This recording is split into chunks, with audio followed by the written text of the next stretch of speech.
Hi, it's Melana here. I'm really glad to be able to come back and hang out with my allies in love. You might wonder why I refer to you as allies in love. You may not wonder, but I want to tell you anyway. Ever since this work started, the path started, we refer to people who came to the work. We refer to them as allies. And that's just been something that we have called each other over the years, that we are allies. We're allies on this journey in love. Like we are, compadres. We understand. We hang together in a way. We are allied in a common purpose, which is to learn to love ourselves, to learn how to make the journey home to love. And so allies just became what it was, and it stuck. So that's why when I address you, I will call you allies in love. I thought about changing it. I thought about calling you, warriors, love warriors, warriors in love. But then I thought, it's not broken. Don't fix it. Allies has a history, and it has a rich history. So I thought, might as well keep using it, and so that's why I refer to you as allies in love. Once I enter this reality of the bigger picture of learning to love the self, this journey in love, learning about love, there's just a certain everything, including language, that comes with the territory. And so yeah, it just is very familiar. There's one other thing that I wanted to address. When I referred in my first video, I believe, when I spoke before, I said in present time, I said that everyone is chosen. I wanted to address that so that you understand that where that came from for me.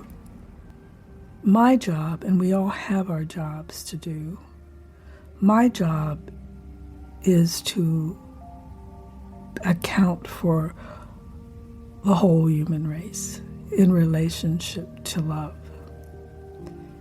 I have to be able to see everyone in the same equal light, in the same equal setting, that everyone is a part of the whole of love. And so everyone does not have the same job. That happens to be my job. So I have to keep my eye and my perception, my perspective, and my delivery has to address that. Everyone is a part of love. Every one of God's children, every living human being has a home in love. However, there are different purposes that people have for coming on this journey, and they vary. There are a variety of them. There are those whose job or purpose is to be at the front lines, to be front runners on opening up the path for the next iteration of truth and light and the further evolution of the human race. Those people chose these jobs and were thusly chosen for these jobs in return. And so that is very real, and I understand why people refer to the chosen. People know, people understand what their jobs are or what their purpose is. Like I refer to the people that I am addressing as allies in love. I have no problem with people addressing people as warriors, the chosen ones. I trust they know what they're talking about in relationship to their job and purpose. And so I feel like we all get to have the room and space to express what our truth is, what our purpose is, what our job is, and be, just aware and respectful that people they got it. They got themselves. They know what they're doing. They know what they're saying. So that is the reason I say that, because my job is to keep an eye on the whole of all of it in terms of making sure that every human being knows they have a passage. Were I to use the language of the chosen, would run in contrary to the messaging that I am here to give. And my messaging doesn't run in cross purposes to anyone else's, and neither do theirs mine.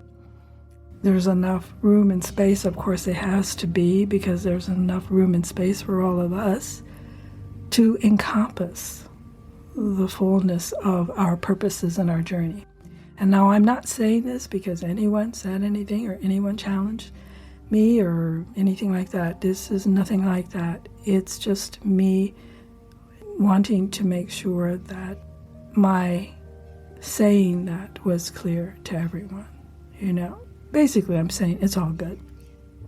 And we're all good. And we all can be trusted to know what we're doing. I feel like we all are chosen in my reality, because for that, chosen means for me, we all are children of love. So God chooses all of us. Our job is to choose back. And that's the thing that people don't readily understand, that yes, we are chosen, but we have to make the choice to choose in return. Because without our choice in return, it leaves God and his energy of love, God, Goddess, and their energy of love, it leaves it sitting there unembraced by us. We embrace God, we embrace love when we choose back and say, yes, thank you, I accept your choice of me, and I return. In return, I choose you. And there you have a relationship. And then you can begin to build on that relationship. It's interesting because people don't readily think of these energies, God or love, which I call God's heart. It's God's energy of choice. It's God's foundational energy for everything that God is and that we are. People don't readily think in terms of relationship. Relationship is like the key word. It is the glue that makes all of existence exist, work. It's all about relationship. Everything is about relationship, okay? It's important to consider the possibility that embracing that will really, really help to get a lot of what seems unwieldy or incompatible or misunderstood. It will really help to bring all of those discordant things into perspective. And once you have the perspective that there is a relationship to everything, then you are open to looking at, how do I achieve that? How do I achieve harmony in all the relationships that I have with everything I am, my relationship with me, and everything I do, my relationship with everyone else and everything else. It's not even just relationship with people, it's literally everything, all right? So one of the things we have to begin to look, okay, because that seems right there, there's a lot of friggin' relationships, and like, seriously, I don't even like to be in relationship, It's like, nah. Okay, so we do have to qualify this, and we have to make it, simplify it, because that's one of the things that you discover in love, that everything is really simple, It's complex, but it's simple. It's not complicated. It's simple. It's complex, it's layered, it's deep, it's wide, it's broad. Yes, but still simple. So everything that you navigate in love is done simply. And so can this relationship theory be if you understand how it works. So there's always a logical method to the madness of anything that love prescribes, or any design that you find in love. Navigating it is so straightforward, okay? Which is really a relief when you have spent your entire life attempting to navigate things in fear. It is so complicated. It is with layers of emotion and drama and mental, burnout. And there's so many layers just to get through one thing in fear. And let's not even talk about this relationship theory in fear. I couldn't do it. The mere thought of it gives me such a headache. But in love, it is very doable, because love really loves logic. Love runs on logic. Whereas fear runs on emotion, love runs on logic, which is another relief. If you have any kind of need for that kind of clarity, it really works with the mind really well. Love does. It works well with the heart. It works well with every part of you. It is this energy that allows for you and every part of you to be in its natural reality, in its natural state. It doesn't require you to tie any part of you in knots in order to understand and navigate and find your way through the dynamics and the workings like fear does. The reality of relationship, getting back to that, one of the things that makes relationship so difficult, relationship period, so difficult in fear, is that it lacks the originating component that makes everything else make sense about relationship. In love, we are immediately, even before we have a relationship with love, check this out, it's just like, let's start at the starting point. Visualize yourself as a being in a place where you are solely, singularly alone. You can be in water, you can be in a desert, you can be on a mountaintop, doesn't matter, but just you and no one else, okay, except Mother Nature, or you could be up in space, and then, that's a whole other thing. You can be in the universe, you don't have to be on the earth. But the key is to just be with yourself. There's no one else, okay? When you're in that state of absolute aloneness, you can kind of begin to understand, okay, so from this point, from this place of absolute aloneness, this is my starting point. This is my starting point. I can't do anything else until I deal with the fact that I friggin' exist. I exist. I am a person. And I need a way, anticipating that, you're going to be with other people, you're going to be in environments and things that are going to, need you to interact or do whatever. But in this singular place, looking at it through the lens of love, so that we're going to be logical about this, what you know about it is that once you step out of the singularity, you're going to be in relationship to everything, to other people.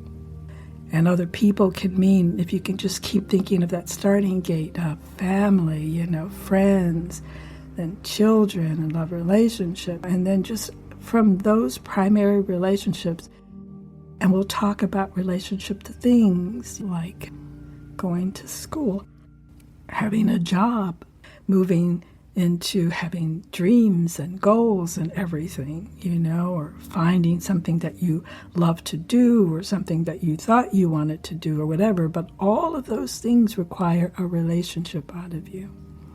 So you're looking at a sea of relationships, no matter which way you turn or go if you move forward into life. But here you are, just you and you. So think of it. It's like, I don't know jack about relationship, you say to yourself, not really. And whatever your history is, I mean, trust me, if you grew up, were born in, grew up, learn how to navigate life in fear, all we know is what we're wired to know, what we're wired to think or believe. And trust me, that wiring is screwed up. That wiring is not clear. That wiring is not built for success. It's built for failure. So, you know, you can't use that because you can tell how successful have relationships been in your life. How well have they worked out? Think about it. How many relationships that you've had actually succeeded, actually lasted? There may be some. So I'm not saying it's a zero count, but I'm saying there's a predominance in everyone's life reality of the opposite of things working out for whatever reason. So we say to ourselves in this singularity, now I don't really know much about relationship. And why is that? Why don't I have a handle on relationships? Why do I always feel that relationships are running me? Why do I always feel that there is some complicated thing I don't understand or know in any relationship, be it with a friend, a bestie, or a boyfriend or a girlfriend, or, you know, a husband, you know, or wife, or whatever design that we're in relationship. Why does it get murky and puzzly, and why do I feel a lot of times I don't have any power, I don't have any control, and I'm one half of this thing and I don't feel like I have a handle on it? Why? Because, you know, one of the things is that people can always surprise you because they're people and they're not you. They're different from you. So what you expect or anticipate may not happen. And it's like, it always seems to occur on those days when you really need things to just go okay. It always seems to go south when you just like things to keep it simple. It don't, you know, because people are unpredictable. How do you navigate that? It's those times when you realize, I don't know what the heck's going on here. I don't know how to be in this relationship. I don't know how to make this relationship work. Oh boy, are those familiar words. I don't know how to make this relationship work. Yeah, you and the rest of the human race. However, we're back at the singularity point. So let's look at it from a different perspective. How do I learn about relationships? How do I get beyond this place of this place that drives many people to, I don't want any. I'm done. I seem to have the better time when it's just me and me. At least I know what's happening. At least I know what I like. At least I can say yay or nay, and nobody else has anything to say about it. Ooh, that is awesome. I can, from the time I get up to the time I go to bed, I am on my own steam, my own decisions, my own purpose. It sounds like a friggin' dream. And trust me, I live that dream, so I know. But we realize we do not live in a vacuum. Eventually, we're going to have to interact with some other human being, be it someone in our environment, be it the person on the phone from, you know, any place, from Amazon, the doctor's office. We're going to have to engage. And if we spend too much time only speaking, thinking, talking to ourselves, we can get a little handicapped when it comes to dealing with other human beings because we just forget how to do it. So we have to learn how to be in relationship. We have to be in relationship. So back to singularity. So how do I learn how to do that? See, here's the piece. And this is why I go on about this business.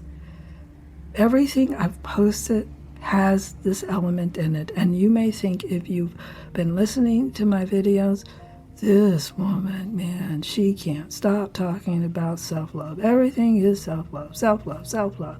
Love yourself, love yourself. My goodness, isn't there anything else happening in a human life other than that? Yes. Trust me, I know there are plenty of things, but you will begin to understand why I am so focused on that, particularly right now at this time in our evolution. All right? See, this is me again in my purpose, bigger picture, all of humanity, the evolution of our story. Where are we going? How are we going to get there? Are we going to get there? What could stop us? See, this is my territory. So I have to do this because I have to get you to understand something very foundational, very fundamental to being a human being. Okay, again, my job is getting every human being to self-assess, to take the time to look at the self and say, okay, I need to understand something about who I am. I can no longer rely on other people because we have learned that listening to other people can lead you way astray. I don't care who they are. I don't care how smart they are. I don't care how much they know about whatever. Listening to other people before listening to yourself, listening to other people in lieu of listening to yourself, can make your life go really wrong. Do they intend to 99% of the time? No. But what you have to understand is, what are people telling me when they tell me the things they tell me about me? What people are telling you is what they would do if they were you. Okay? Freeze that. They are telling you, this is what I would do if I were you. This is what would work really well for me. This is how I feel about it, therefore I will handle it this way. But they don't say that. They say, this is what you should do. This is what I think will work really well for you. This is what I would say. All right? But you're missing the originating placement of this information. So here you are being all you with your story and your history, hearing and perhaps taking the advice of someone who is telling you something entirely different than what applies to you. What you're hearing is what applies to them, and therein lies the rub. Okay? Oh, I'm almost in that place where I'm going to forget what I was talking about. Oh, don't do that, Melana. Okay. So, let's go back to singular self. Okay. We know that we can't listen to other people. There are sort of things about what we should do. We understand that there are certain behaviors that we can't engage in and have any sense of power or true direction for where we are or what we need to do. So those are things that we generally know. You hear those now. You can't listen to other people. Don't worry about what other people think or say. It doesn't matter what other people think. So we know there's something about this thing of applying other people, I don't care who they are, their reality, their thought forms, their beliefs about us. So that tells you right away that, okay, so I'm here being put back on myself. So if I can't rely on people, and if I shouldn't react and take what people say or think about me as being the truth about me, where is that information? Exactly. So I'm inclined to do this thing. I'm told no, because over time people have discovered things can go very badly for you. So I'm told it's on me, but okay, but then if I knew how to do it myself, I wouldn't be asking these people. If I knew how I should feel about myself, I wouldn't ask them how they felt about me. If I knew how to see myself clearly, I wouldn't ask them what they think of me. All right? So we're left with this dilemma of having to rely on ourselves for information. We don't know. We don't know. So what do we do? In lieu of just asking what I call Gen Pop, we go to people of authority. Now, I want to be really careful what I say here. And I want to make sure you understand that people of authority, I'm going to name people like everything from a priest to a pastor, to a psychiatrist, psychologist, people who are guru, spiritual teacher, even tarot readers, even light workers, even me. Okay, we are people that people seek out. All right? So if I don't know, and these are people who know things about people, they've studied people, or they've worked with people, or they know how the human reality works, and therefore can tell me something about myself and what I should do, and how do I know what I need to know. Now, the truth of the matter is that, yes, these people have some kind of professional doorway into the reality of human expression, human beingness, who we are as beings, how we function, how we work. And so there is credible information, all right, and insight that can be gathered from these people, these type of people. But what's interesting is, oddly enough, still, even with insight, it's still left to us, once we've visited one or all of them, to choose what we're going to do. Because these people, if they are at the top of their game, will not tell you what to do. Friends, family, etc., Gen Pop will quickly tell you what you should do, because they think that that's how it works. And there's other things that get worked into that, being able to tell you what to do. But these people have a professional conscience, or should, and they know better than to tell you what to do. Because again, the objective is to get you to make good choices for yourself. And while some of them will provide you with a metric or structure to say, this is what a good choice looks like. Okay, so that a good choice means that you will do something that works well for you. You will do something that, something you believe in, etc. So they'll give you a structure to work with, and you can start basing your choices on those things, and it's all workable, all right, to a certain degree.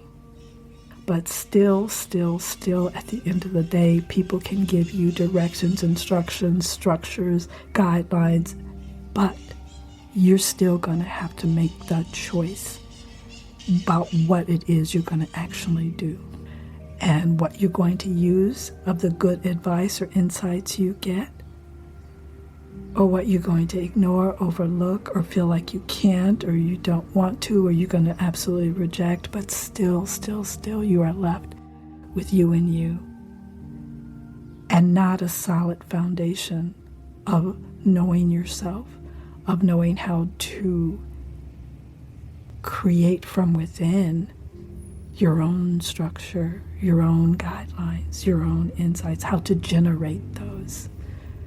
Because even with these people doing everything they do, there is something very specific to you, to just you, each one of us, that refines the generalities of what should work for all of us, you see.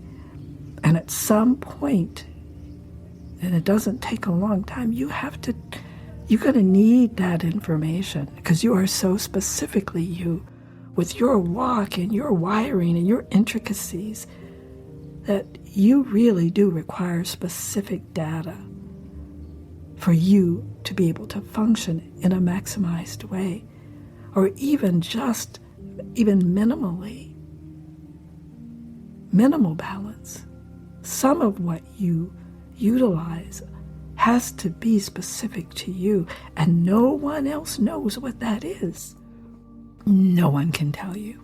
But you see, here's the rub. You may feel it, you may sense it, you may have seen it, you might even know of some of it, but how can you trust it? How can you trust it? Because the knee-jerk reaction is, let me go and see if so-and-so can validate this thing for me. And so then you're in the loop again.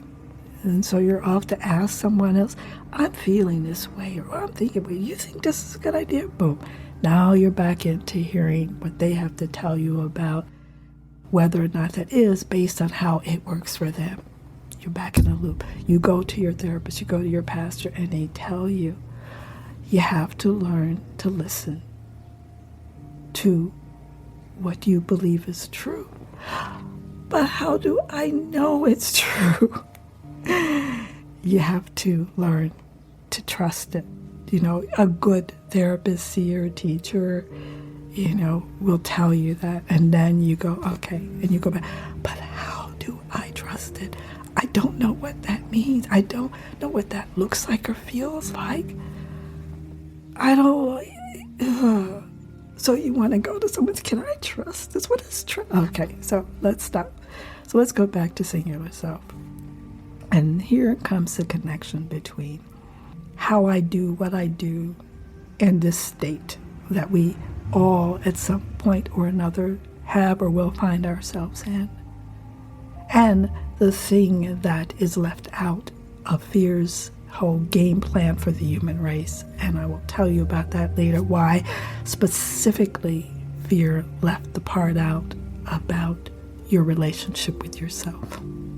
And that's the starting gate for all relationships. And if you got that one, then you would know how to navigate the other ones, and you could actually have relationships based on a successful, engagement and outcome, which would lessen all the drama, blah, blah, blah, which will become very unfear-like. So fear is not shooting itself in the foot. It's not going to sponsor anything that's going to take you away from it so that you keep going through all this trauma, self-trauma, because fear gets that energy. Fear wants to be fed. We are a food source for fear. And all of our anxiety and worry and stress and don't know, disappointment, all of those things feed fear. So fear keeps generating a reality to create those states. So back to singular self. This is where the purpose and the point of self-love comes in. And self-love is a multi-purpose thing because it sets you up for several different new designs for yourself in your life. It increases your choice factor. And what it does in a bigger overall expression, it does two things. It starts the beginning of ending your relationship with fear, and it's the beginning of you starting your relationship with love. That is why self-love is the friggin' portal. It is a portal out of fear on one end and into love on the other. You cannot make that transition without doing that first. You have to love yourself to know yourself and to know love. All right? Love will let you use its energy to get that work done. You see, look at it. You have fear on one side of a portal and love on the other. Let me be really clear about this. This is as close as these energies are ever going to get. They do not do business with each other. They do not mix. And try as we might, we cannot mix and match them. And we try. Oh, we try everything. A little bit of this, a little bit of that. Nope. It's one or the other. Okay. And if you look at that place in the middle between the two openings of the portal, it's like your cleansing station. It's like you have to, loving yourself cleanses you of your relationship with fear. That is the one relationship you are looking to end. It's the one relationship you must end. And by loving yourself, that's when that relationship starts to die. Because remember, they don't mix, and they won't mix inside of you. All right? That transition, that learning to love yourself is the key to the doorway on the other side of that portal into love, into living your life in love, into living your life in love's dimension. It's a whole new life reality for you on that side of the portal. You cannot get into love without applying love to yourself so you understand what you are getting into. You're just walking out of an energy you know jack about, except that it has driven you and the rest of the human race to the brink of extinction. That you do know, because all you have to do is look at our world. As it is right now, you can't miss it. You have to see that things are deteriorating at a rapid rate, okay? And the thing of it is that we human beings are the only ones. This is our story. We are the only ones that can turn this around. Love has provided us with a way to do it. But make no mistake about it, love knows what we're capable of, even if we have forgotten. Love is not about to dummy us down or dummy down. It's understanding of who we are and try and help us limp from fear to love.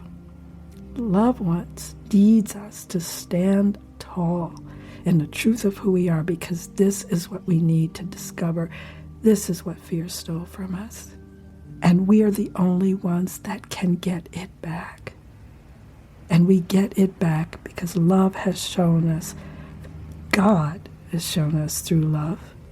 Just love yourself. That is your healing. That is you coming into right relationship with yourself. Remember, love is God's energy. God has given you its own energy source to heal yourself. And you heal yourself by applying it like an ointment to all of who you are, so that you can become who you truly are, your authentic self. So that you can start to remember who the hell you are that was all forgotten. We were supposed to have temporary amnesia. We weren't supposed to be totally dumbed down that we don't even know our value or our worth. It was never supposed to get that bad, but it got that bad. And it's taken time, but God figured out a way to get us back. And that way, that method is self-love. Now, I know that in our reality today, like I say, it's good sound bites and good words to say, and fear sponsors that, because fear knows nobody knows how the jack to do it. I don't care if they say fluffy words about loving yourself and self-care, and fear knows that without doing some really serious changing here, we will never get out. We'll just talk about it. The same way we've talked about everything else in fear, in third dimension, in our society. What has changed? This is one of the most startling things that we have discovered and had to face. That all those things decades ago we thought we changed, we thought we had grown, we thought we had evolved, are the same as they were back then. And not only that, but now there is an attempt, because it can happen, because we didn't really change, to dial everything back to even the changes that we have, the temporary, the kind of unrooted changes that we have in our heart's desire to make.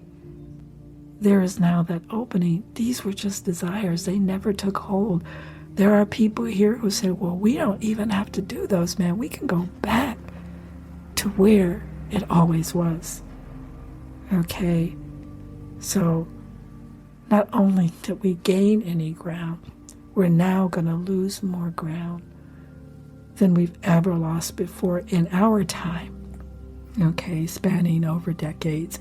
Those of us on this planet have never been in a time like this that we are all experiencing now. No one's ever seen this, what's happening now, happen.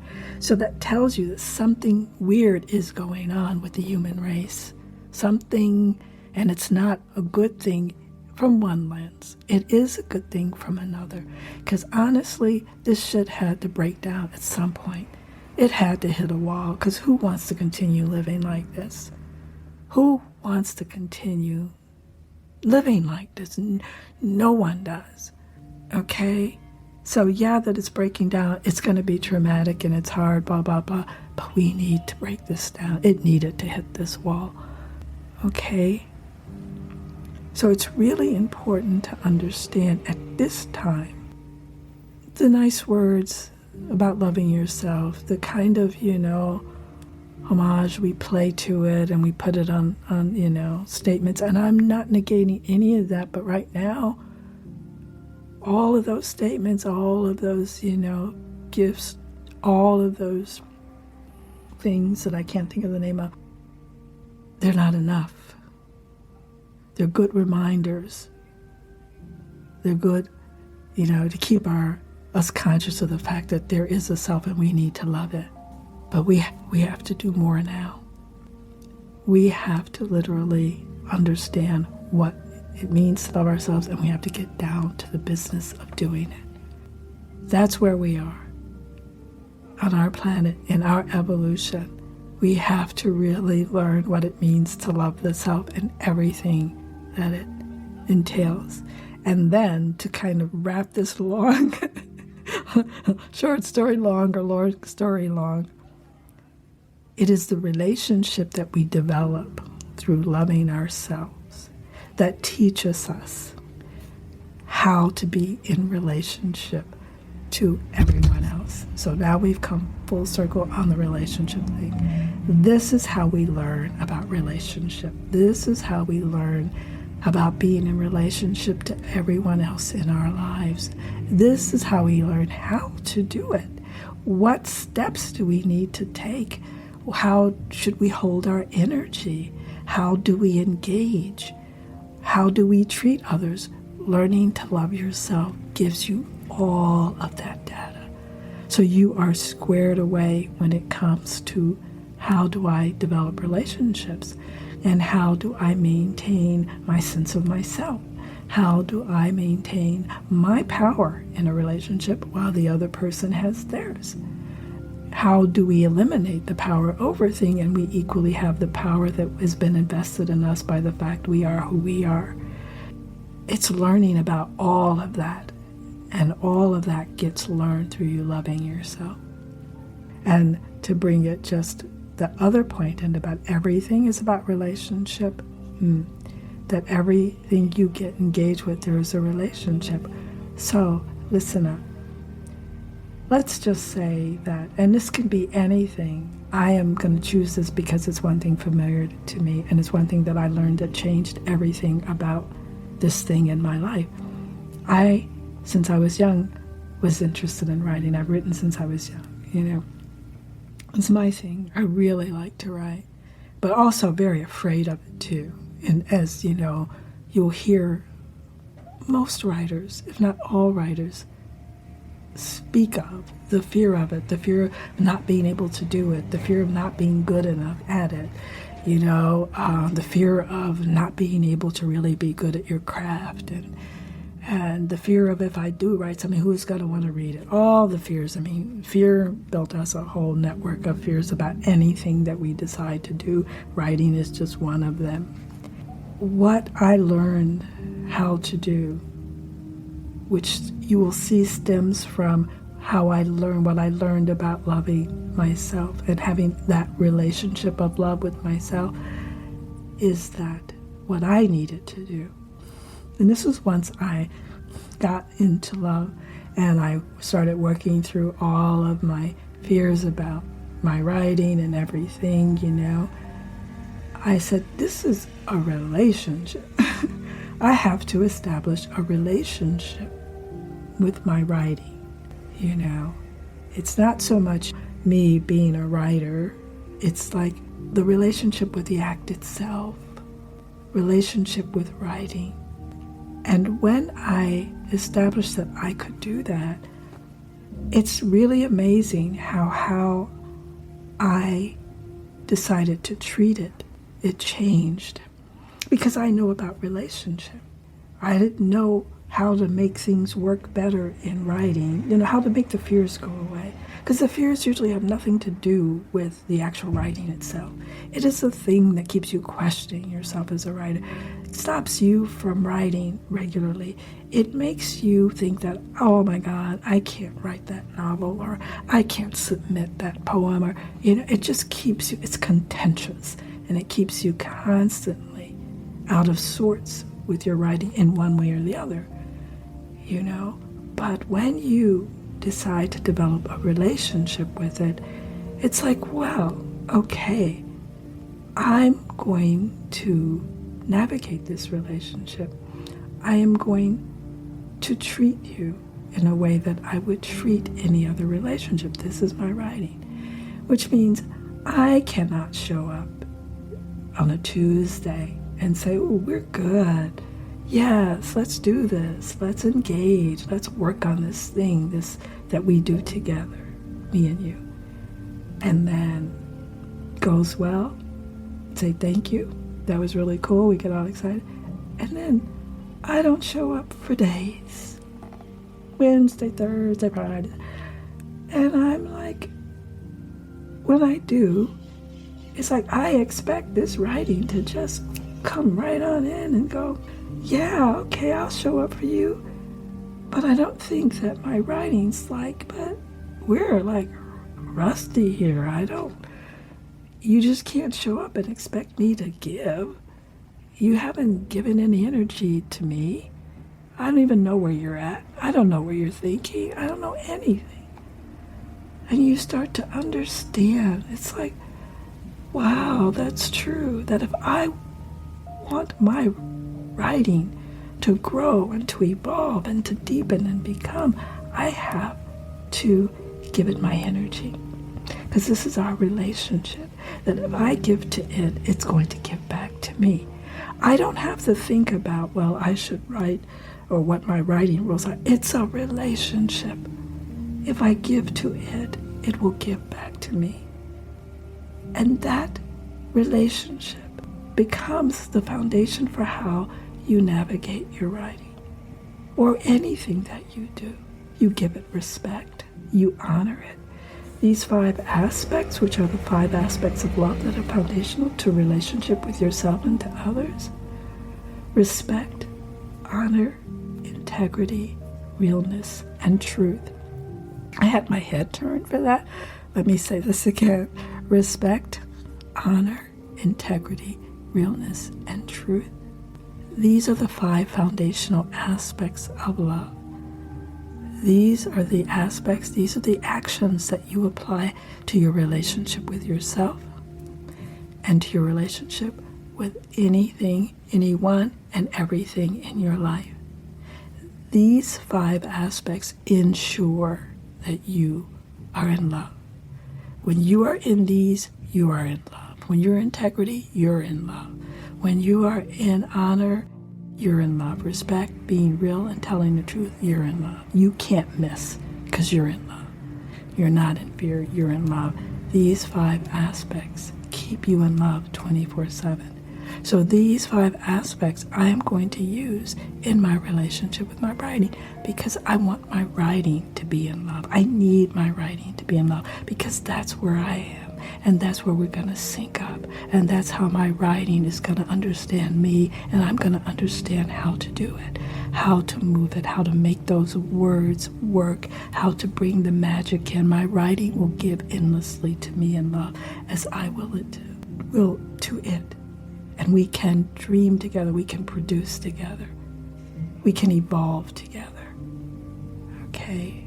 We can create magic, we can create whatever, stories, poetry, song lyrics, we can do whatever together, because we're working together in mutuality, not in opposition, not in mistrust, not in doubt, not in whatever aspect of fear, but in harmony, in unity, you see.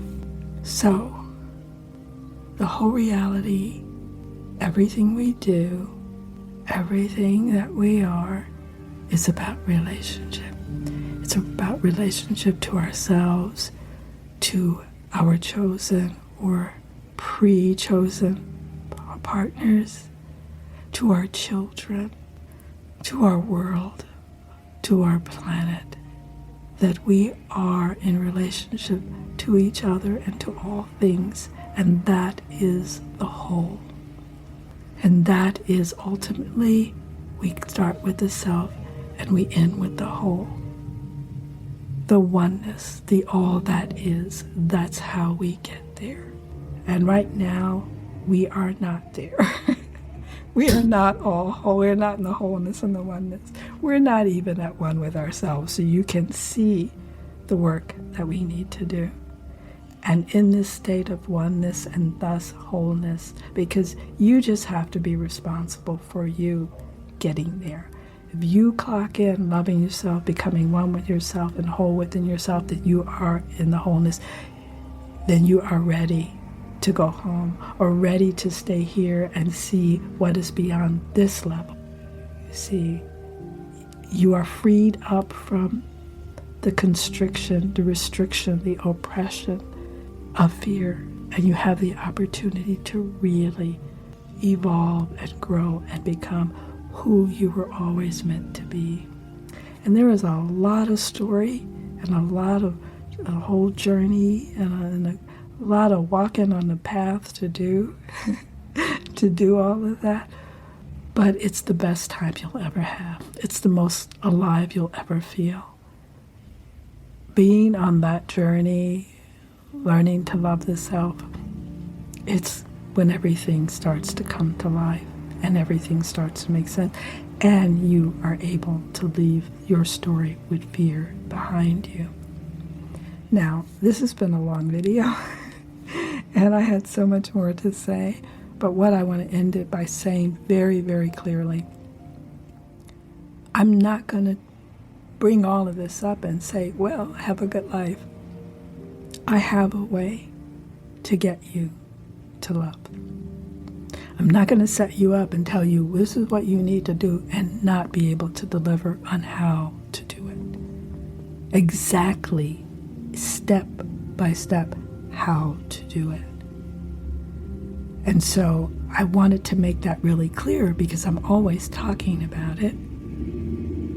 I'm always on about it, and I tell you things you should do, but how do I do that? It's like you coming back to yourself.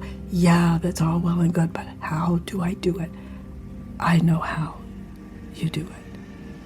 And I know it mostly and clearly because I've done it. Okay? And if I can do it, trust me, every person on this planet can do it. Because remember, love's design are simple. Everyone can do it. Anyone can do it. And this work that I do, this path, is love's design. And so I needed you to know, because I'm going to keep making videos about love, all about love, and all about loving the self. And of course, there are so many other subjects, and you'll see as I get more and more into sharing with you what I know. Oh, we go through relationship, the romantic relationship, the relationship with the self. We go through our relationship with all things, human being. Oh, there's so many relationships, your aspects, who you are, which reminds me, I've got to post that in the community section. So let me let you know, in the community section, I posted something about my book, which is The Path, A Journey into the Light, The Journey from Fear to Love. That is my Bible. I wrote that so that it could be everyone else's Bible or anyone else if you want to know how to love yourself. Not only why you ought to do it, what is, the purpose of it, all of that, my journey, my story, and how I walk through my awakening, which is when I realized I got to do this. That's the awakening. It's like, whoa, something big is happening. I have to change. We are in a time of awakening. There are those who have awakened in the past. It's a reawakening. For those who haven't awakened at all, it's happening now. We are in a period of disillusionment, but we're also in a period of reawakening and awakening. As I was saying, there's, this shit had to hit a wall. That's the disillusionment, because the possibility is right here to move into the next phase, which is the hope. Okay, so understand that this is a time. Feel the energy. Look at life. Feel yourself. If you feel any kind of sense of urgency, in any area of your life, because it's going to present somewhere, whether it's a health urgency and the healthcare system is failing you, whether it's politics and you go, our world is going to hell in a handbasket, whether it's spiritual and what the hell is happening to church and religion, any of the structures, somewhere it's going to hit you that something is really not right here. And I'm not blaming these institutions. I don't have time to take that on. I'm saying we are these institutions. We have reacted to fear in a way that has got us where we are. And we're all human beings, and all these institutions are made up of human beings. So this is a collective thing. All right? We all did this, but we didn't do it in a vacuum. We had a very strategic energy that designed this whole thing, and we just followed the instructions.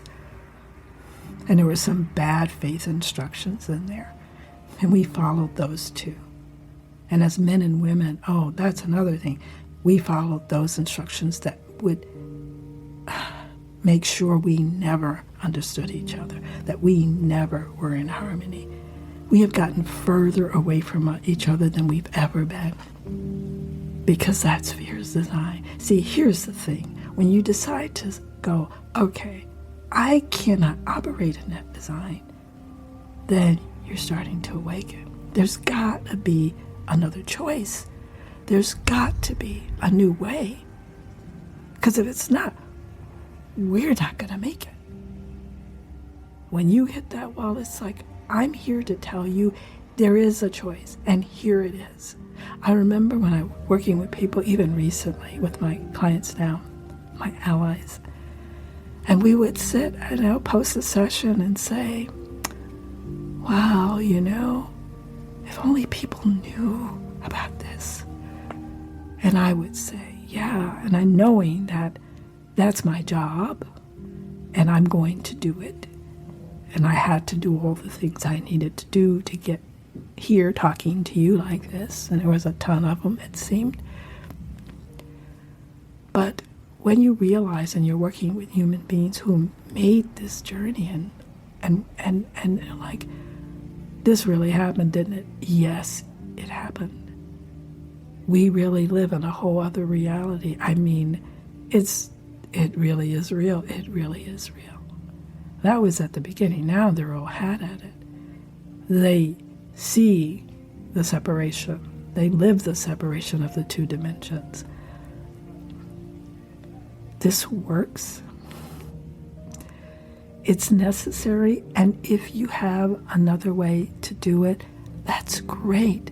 Just consider the possibility. It is time to get it done. We kind of got, life reality for the human race breathing down our necks. It is time to start considering the possibility that this is my time. If anything of what I said here makes sense to you, do me a solid. Go to the community page. It's a short paragraph, and I did an excerpt, just one page from my book. Read that. You can go, also a link in that description part, to my Facebook page where there are a bunch of excerpts from the book. Go check them out. Go see what it feels like to you after reading those. Go to Amazon and read, they give you that preview. Go take a look. Just consider the possibility that I would not be here telling you this, because I'm not stupid, if I didn't know exactly 100% that I could deliver on what I'm saying. Okay? And that this is solely and completely about love. And you understanding that you are beings of love and you deserve love. And love is right there saying, I have always chosen you. All you have to do is choose me now. Okay. I had other things planned, but this is enough. I did not know that I was going to take this journey with you.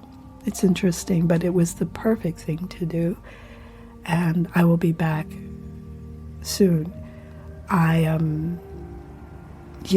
be back because I have other things I need to bring to your attention. And I want to keep doing this really regularly because I have a ton of stuff to say, obviously. And I love to talk. And I hope that you will engage, leave a comment. Please do subscribe and like my videos because I need to get into that thingy boogie where it starts to be a thing. I guess it's called the algorithm or what, but mostly I would like to know that you are hearing me, that you are interested. I'm excited to do it. I love this. This is my jam. This is what makes every day of mine. I was going to say makes and breaks my day, but my days never break because of this. They just flow and grow. And I love life this way. It's magical, it's profound, and it's yours too. It's just because I'm living my life in love, in the truth of everything. It's rare. It's wonderful. All right, I'm gonna go. I just love you guys so much. I love you. I do, because I know you, because I know me, and I know us. And like I said before, I think in my other video, we rock. We are really super cool beings, human beings. And you'll find that out. We are not what fear told us we are. Trust me on this. Fear set the bar so low, we can't even see ourselves. We can't even stand up tall. But each one of you, I see you. I see you up tall, upright, looking all big and badass and full of yourself and loving yourself. I see you like that. And I really, with all my heart, would love to see you like that. Okay? Take good care. Have an amazing, amazing week. I love you, and I will talk to you soon.